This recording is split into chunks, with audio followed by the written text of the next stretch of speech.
being a follower of the Lord means I need to be attached to all of those things. Yeah. Like it's not just about the Word, but the Word's really important. But I also need to be attached to that hole in my soul that is need for an Abba God, right? That's over everything. It is a powerful reminder for each of us in the midst of our brokenness that our attachment to the Lord is to be attached to the fullness of the Lord. Yep. And that triune God is meant for us to be connected to. Yeah. Right. Working with the local church to take the hope of Christ to every student in the United States. This is First Priority. Now here are your hosts, Steve Chirico and Brad Skelling. Welcome everybody to the First Priority Podcast. Steve and I are very glad that you're here. Absolutely. And there's the familiar voice of Brad Skelling in the house. That's right. Steve Chirico, since we're using first and last names. It's good to be here. It's very good to be here. Welcome.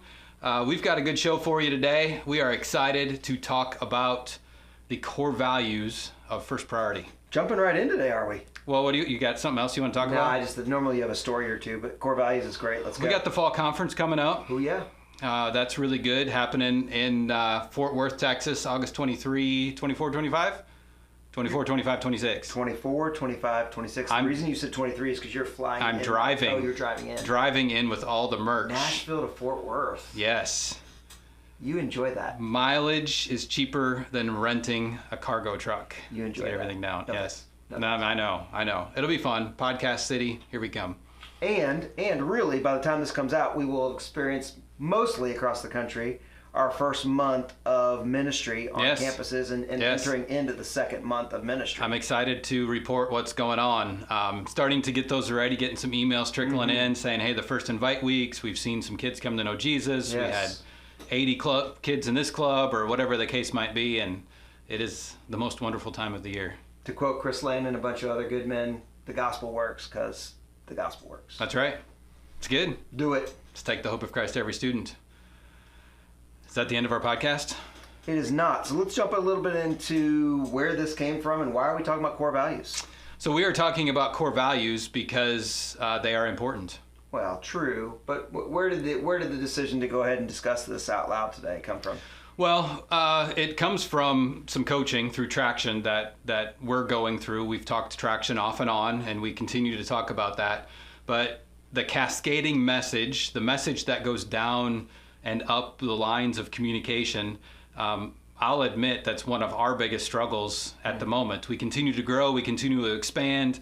Expansion creates decisions because you come up with new problems and new things, and all of a sudden you're saying, hey, yeah, let's do it this way. Well, everybody doesn't hear that, and so then all of a sudden there's multiple things going on, which it's an okay thing. You know, we just need to stay in relationship with each other.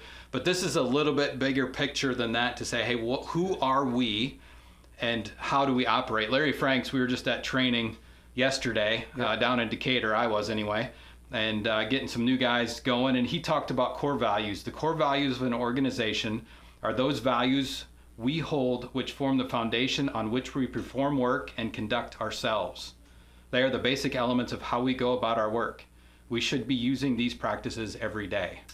Yeah, the uniqueness for us of our core values is that we really are a bottom-up organization. Yep. Right? If you look at staff and dollars, so the statement which we've used before, the best ideas come from the local level. Yep. So that cascading message has to go both ways for us. Correct. Right? The local develops something, it cascades its way up through RMs, through national touches, and also the national office says, this isn't just a local idea for Tim Bargo, right? This is a national idea, and so then it begins to work its way back down. Yep. And so our values are all the same way, right? Our values really came from, let's identify who we are in the kingdom, how does that work on a local level, and how can we unify that on a national level. Yeah. So it cascades up and then it works its way back down because it's best practices. Well, and that's how we came up with this list. Correct. When we were in Traction training the first time, our Miss Deborah, our coach, said, who or what are the values that the top 5 people in your organization hold? And can you list those things? And she probably didn't give us the top 5, but we came up with 5. We just had a huge list. We probably had like 20 things on the whiteboard that said, hey, Chris Lane is this, and Amber is that, and Larry is that, and just going down, Steve Jericho is this, your name was in there too. And just walking through all of that to say, hey, what is it that we value? Not trying to come up with some ideals that are out there and just pulling them out of the sky, but to say, who are we already? Because that helps us to identify who are we looking for as we bring more people onto the team.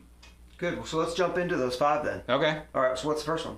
You want the whole list, or do you want should we overview that a minute? Yeah, go ahead. Passionate and inspiring. Okay. It's number 1. So yeah, there's like 2 things in number 1, but it's passionate and inspiring, kind of that same vein. We're collaborative team builders. We are eager to learn, confidently driven, and a Christ follower are the 5 core values of First Priority. Great. So on passionate and inspiring, here's the kind of definition that was come up with, right? Yep. We are leaders who are passionate about the mission and inspire others to make a positive difference in the world. Yeah. Jump in. Well, one of the beauties of First Priority, at least currently, is that we all have the same slogan, and we all rattle off to take the hope of Christ to every student. Yep. And then we leapfrog on that, and we have our passion is based on that. And that's a universal truth, it feels like, for First Priority of America, that everybody has that mission, and we get passionate about taking the hope of Christ to every student. And so we all have our ways of doing that, but we believe in it enough to inspire other people to join us in the mission in our communities, wherever we are. And the second thought on that is that it takes faith, because what you just said as a mission is a 28 to 40 million, depending on whose numbers you're looking at, right? Mm-hmm. It's a large number of students on a very large number of campuses, right? So it has to be faith driven in order for you then to share it with somebody else and say, by faith, this is what God has called us to. That's right. That's right. And I will say too, again, the unity of these core values is not uniformity. It doesn't mean we're all like Chris Lane. Chris Lane was on with us last week, I believe. Yep. And so you saw his passion. You can get inspired by his passion. But there are a lot of leaders in our networks, and I have the privilege of being on phone calls with a lot of them regularly, that they're inspiring and passionate in different ways than the rah-rah version, if I may simplify Chris Lane. That's good, It's more of a passion that flows up from the bottom. It's a quiet passion maybe, or it's unique and it's good, and I love it.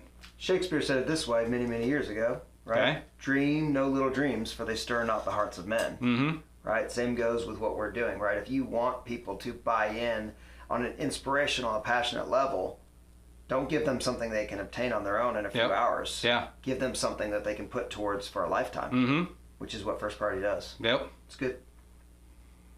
All right, number 2. Excuse me, sorry, you used another non-sports metaphor. This was like Shakespeare. Like a few weeks ago you used a band metaphor, and now you're doing Shakespeare, and my worldview is just being completely blown. There's many layers to the onion, buddy. It's been 14 years, and these are new layers for me. They've always been here. I'm glad I'm sitting down. Some people are so close that they don't actually listen to you, friends. That's just saying. All right, number 2, collaborative team builders. Mm-hmm. We are leaders who value people, teamwork, serving, equipping, and building teams that collaborate for the good of our youth, schools, and community. Teamwork makes the dream work. So we stole that one right away, which is a good one to steal. Right? Yeah. Right? Yep. But I guess, right out of the gate, this goes right into, like, as a ministry, we value the local church, right? And we're a collaborative team builder. The church is, I don't want to say divided, but there are a lot of church buildings around your community, and they all go there, and we want to build a team from those buildings inside of the building of the school. And so to be a collaborative team builder is a value that we hold, because that's not easy. When people get and hear about First Priority for the first time, they think, oh yeah, I'm going to go get my church, I'm going to go get this church, and I know some people over here, and they're like, oh yeah, this is going to be easy, all the pastors are going to love this. Yeah. Well, that's not true on a universal basis, right? It's not as easy. If it was easy, somebody else would have been doing it already, right? But we want that collaborative team builder, somebody who can inspire people and build those teams to go impact the school with the gospel. And it drives me to the words of Dale Everest, right? Which is last words, first works for us. Mm-hmm. The last words of Jesus, John 17, right? Lord, make them one as we are one. Mm-hmm. And when they are one, the world will know you, right? Mm-hmm. And so the idea that we are trying to do something where we are uniting people around a people group Mm-hmm. to reach a lost people group. Yep. Lord, make them one. And when they become one, well, then the world will know you. That's right. It's huge. That's right. And let me give my example here. I sent an email with some of these out the other a week or so ago, and the example that I used was about collaborative team builders. Amber Johansson down in Tampa, Florida. One of the first times when she was in charge, I went to her fundraising lunch, and I kept introducing myself to people, but they introduced themselves as the director of, whatever county, or director of fundraising, or director of this and that and the other thing. And what I saw was she was building a team of volunteers, giving them a title and ownership of a piece of the ministry, and she was building a team on that level, which is really different than what I originally started talking about with networking the church, right? That's a different collaborative team. But again, it's not unity of uniformity. That's how Amber does it. She's hugely successful in that. There's 52 schools already. I just got her email. That's right. In Tampa. She's on the road to 90 plus this year. And she does that through her way of being a collaborative team builder. And it's amazing. And I would sum up collaborative team builders this way, and that is, if you walked away for whatever reason Mm-hmm. from what you are currently leading, Yeah. would it live or would it die? Yeah. If it would live, you may be able to identify in what you are serving Mm-hmm. that you are building teams. Yep. You are collaborating people together to lead the organization, Mm-hmm. right? Yeah. But if it didn't, that might be a great litmus test for you on whether or not that's part of your core value. Yeah. Yeah. It's good.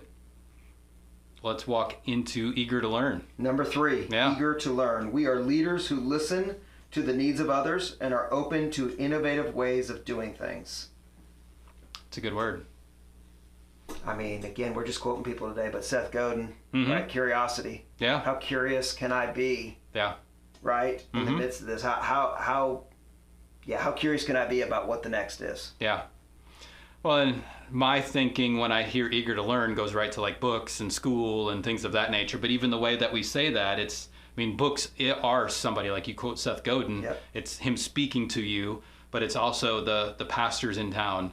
One of the things I often say is first priority is a great idea, but it's a great idea that's different in Nashville, Tennessee than it is in Midland, Texas. Yeah. Than it is in Los Banos, California. You need to listen to the people and be able to learn the culture and the community and the ins and outs and the history. And again, I'm being very practical with some of that to say, hey, yeah, you got to implement these principles into your community. But on a First Party of America level, we're learning a huge amount of things right now with all the traction stuff and just the systems and the trainings. And we're constantly trying to figure out how to do things better in order to scale this across the country. And so there's kind of both sides of that conversation when you're talking about eager to learn. I'm smiling for those that are on vidcast. I'm smiling because, again, I think about First Priority, and the beauty of it organizationally is here's this national movement that is focused on the local community and solving problems there.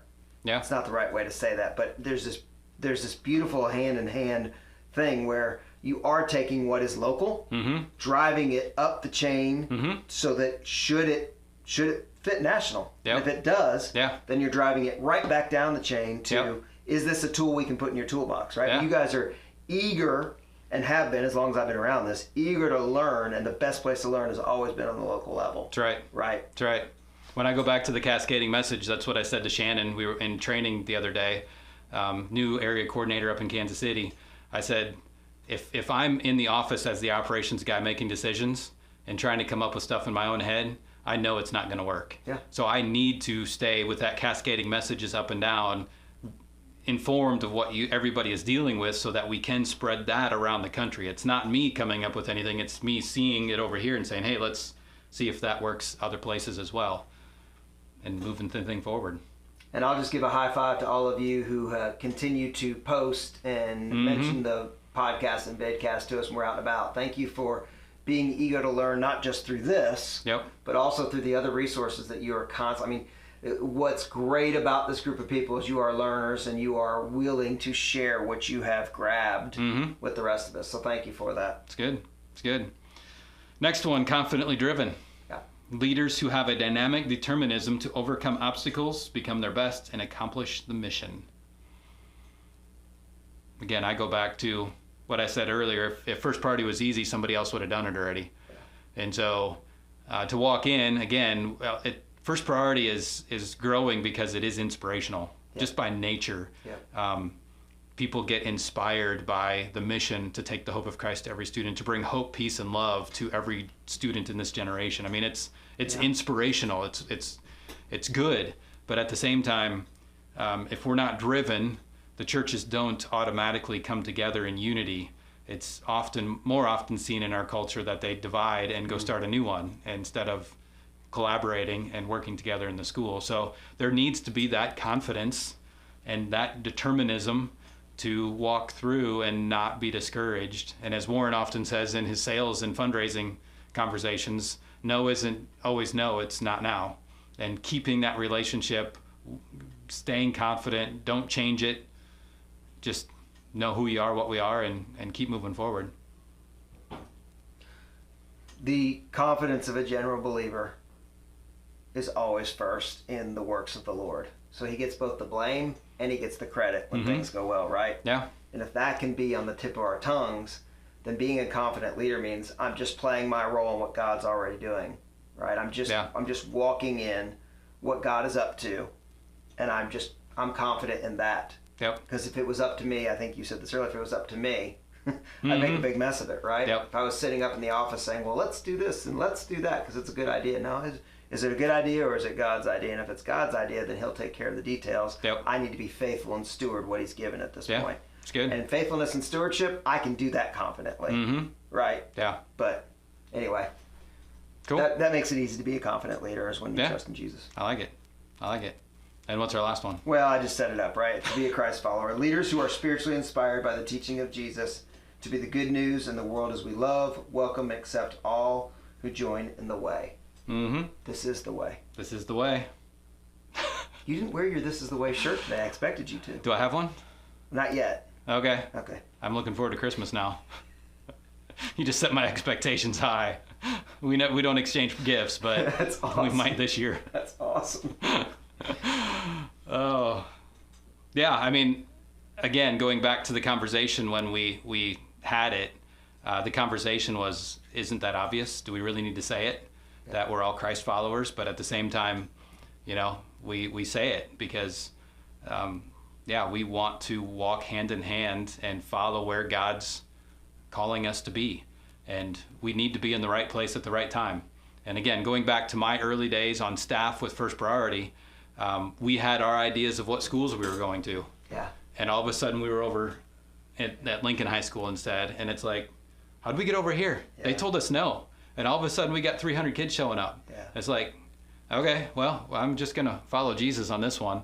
And again, that's just a very practical, simplistic way to say that. But, districts and stuff as well. We have great ideas when we put a plan together to launch a new district. And then you start hiring people, and all of a sudden there's a door open here. You hire somebody on the north side of town, and oh yeah, they know everybody over there. Let's do these schools first, and it's just where God opens those doors.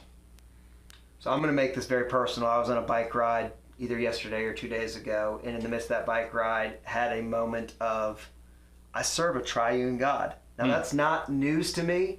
That's not theologically weird to me, but It was weird that I was on a ride and I began to think about how my life needs to intersect with the Father, with Abba, right? There's confidence in that. And my life needs to intersect with Jesus and all the things that Jesus is to us, right? Yep. My life needs to intersect with the Holy Spirit. And here's this one God, triune God, and I don't mean to get theological this morning on you on it, but it was a neat moment for me to remember being a follower of the Lord means I need to be attached to all of those things. Yeah. Like it's not just about the Word, but the Word's really important, right? It's never failing, right? We can go through all of that, what the Word is. But I also need to be attached to that hole in my soul that is need for an Abba God, right? That's over everything. Yep. And then what you just talked about, which was, hey, the Holy Spirit's working over here. Yeah. That door is open. Walk through that door, right? Yeah. That's the one Yep. God's got for you right now. Yeah. So as we talk about that and as we finish with that, I think it is a powerful reminder for each of us in the midst of our brokenness that our attachment to the Lord is to be attached to the fullness of the Lord. Yep. And that triune God is meant for us to be connected to. Yeah. Right. Yeah. Anyway, It's good. very personal. It's good. So, yeah, those are our core values. The 5: passionate, inspiring, collaborative, team builder, eager to learn, confidently driven, Christ follower. And yeah, we're starting to post that everywhere. And I will put this appropriate moment to put that disclaimer clarification up. I mean, historically, and even when I go back to Larry's, let me go back to Larry's quote here for a moment. If I can pull that up. It's the foundation on which we perform work and conduct ourselves. So the perform work side is historically what we have talked about with First Priority, that we're student-led, we're pro-church, we have a strategy, we're gospel-focused. That's what we perform our work. That's the ministry side of it. And because of traction, there's a lot of leader gurus out there, John Maxwell, Seth Godin, and they all have their language and they all have their books. Yep. We are following the traction book right now. Yep. And so that puts that into, that's what makes us unique Yep. as a ministry. Yep. And so we use that language now. It's still a value to us, but it's what separates us to say, hey, these 4 things are what make us unique. But as far as who we are at value, as we conduct ourselves, that is what we value. And so that is the definition we are using at the moment, following this system. Just so that's not confusing to other people who say, hey, I got a banner here that says core values are these 4 things. It's true still, that is true, but in the context of the system we're using right now, those are more of our uniques as far as that goes. It's good. Mm-hmm. So Well, I would just close with this, Brad. If there is either a new First Priority leader or there's somebody who's been involved with First Priority for a long time, I think of some of our friends on the West Coast and on the kind of the East Appalachian area, right, that have been around for a long time, right? Yeah. If there's a leader that's been around and is like, hey, I would insert my idea into this, right, into those 5 core values. We'd love to hear that. Yeah. We'd love to get some feedback from you on your social platform or some feedback on whatever vidcast platform you use. But we'd love to hear back. And again, if you are enjoying this and you are not only giving feedback, but you're talking out loud at us saying you missed this, right? Please communicate with us either through email or through those comment areas. We'd love to get that back from you. It just helps us as we continue to build the conversation. It does. Love the feedback, love the conversation, love the fact that what we're doing is benefiting First Priority around the country. And do you know how many days until we are at National Conference? From this recording? Yes. No. About a month. It's about a month. Yeah. Correct. Month and a couple days. So in a month and a couple days, we're going to be together. Yep. From the recording, it's about 3 weeks. Come on. The launch of this thing. Let's go. Yeah. Look forward to seeing everybody who's there. So, and if you're not, we'll hopefully record maybe a few sessions and help you benefit from that as well, because we don't want it just to be an isolated in the room kind of a deal. But yeah, we're not live streaming this year, so we're not going to have that for you.